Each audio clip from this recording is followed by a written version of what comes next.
मैं हूं आपकी टीचर मुबीना बारी और आप देख रहे हैं एफर्ट फॉर सक्सेस। मज़ीद वीडियोस और अपडेट के लिए आप हमारी वेबसाइट विजिट कर सकते हैं। उसके अलावा आप हमें हमारे फेसबुक पेज पर भी फॉलो कर सकते हैं। आज की इस क्लास में हम रिकमेंडेड पिवट टेबल पे बात करेंगे। मैंने अपने इस डाटा को ऑलरेडी टेबल फॉर्म में कन्वर्ट कर लिया है और अब हम इसके पिवट टेबल बनाएंगे। जब हम पिवट टेबल क्रिएट करते हैं तो हमें फील्ड खुद डिफाइन करनी होती है। हमें खुद पहले बताना होता है कि हम किस फील्ड से रिलेटेड टेबल क्रिएट करना चाहते हैं।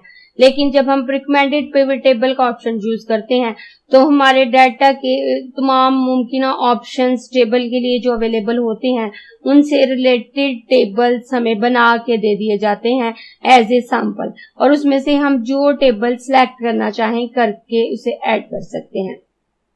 मैं इसको सिलेक्ट करूंगी और सिलेक्ट करने के बाद रिकमेंडेड पिवट टेबल के ऑप्शन पे क्लिक करूंगी। तो आप देखिए मेरे पास तमाम मुमकिन टेबल ऑप्शन यहाँ मौजूद हैं।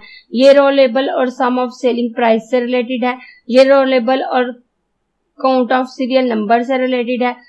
और अगर मैं नीचे आऊं तो मेरे पास काफी सारे टेबल ऑप्शन मौजूद हैं। इसमें से मैं जो टेबल भी सिलेक्ट करूंगी वो मेरी शीट में ऐड हो जाएगा और जो टेबल मेरा यहाँ से सिलेक्टेड होगा वो यहाँ शो हो रहा होगा और उसके बाद मैं ओके कर सकती हूँ। अगर मैं अपने इस टेबल को सिलेक्ट करती हूँ तो आप देखें ये यहाँ शो हो रहा है। ये रॉ लेबल में यहाँ ब्लैक, रेड और सिल्वर कलर शो हो रहे हैं और यहाँ इनकी सेलिंग प्राइस है और दरमियान में काउंट नंबर है।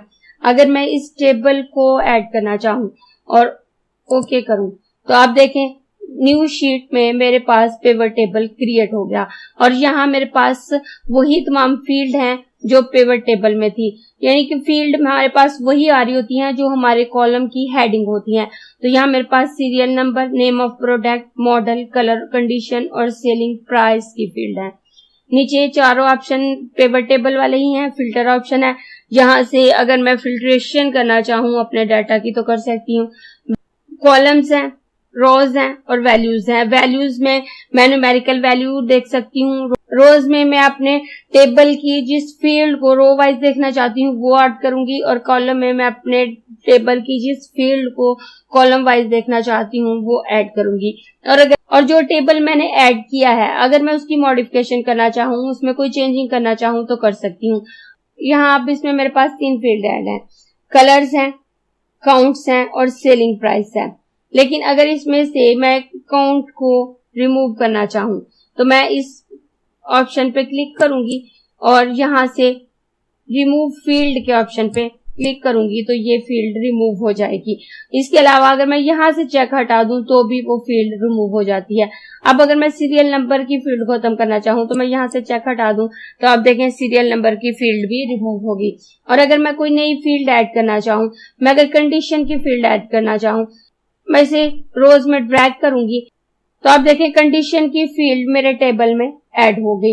इस तरह से बने हुए टेबल में से मैं कोई भी टेबल ऐड कर सकती हूँ और उसे एज इट इज ही यूज कर सकती हूँ या उसमें चेंजिंग करना चाहूँ तो कर सकती हूँ। उसके बाद जैसे ही हमने पिवट टेबल ऐड किया है तो एनालिसिस और डिजाइन के 2 टैब मेरे पास आ गए हैं। एनालिसिस का टैब भी सेम वही है जो पिवट टेबल में था और डिजाइन का टैब भी सेम वही है जो पिवट टेबल में था। यानी कि सिर्फ टेबल ऐड करने का तरीका डिफरेंट होता है। पिवट टेबल में हमें फील्ड खुद डिफाइन करनी पड़ती है, जबकि रिकमेंडेड पिवट टेबल में हमें डिफरेंट फील्ड से रिलेटेड ऑप्शन दिए जाते हैं। उसके अलावा बकाया तमाम वर्किंग सेम है, चाहे हम पिवट टेबल ऐड करें चाहे रिकमेंडेड पिवट टेबल ऐड करें। अगर आपको ये क्लास पसंद आई है तो लाइक कीजिए, अपने दोस्तों के साथ शेयर भी कीजिए ताकि वो भी सीख सकें। आप अपने क्वेश्चंस और व्यूज नीचे कमेंट बॉक्स में लिख सकते हैं और अगर आपने चैनल सब्सक्राइब नहीं किया तो प्लीज सब्सक्राइब कीजिए ताकि आपको आने वाली वीडियोस का नोटिफिकेशन फौरन से मिल सके।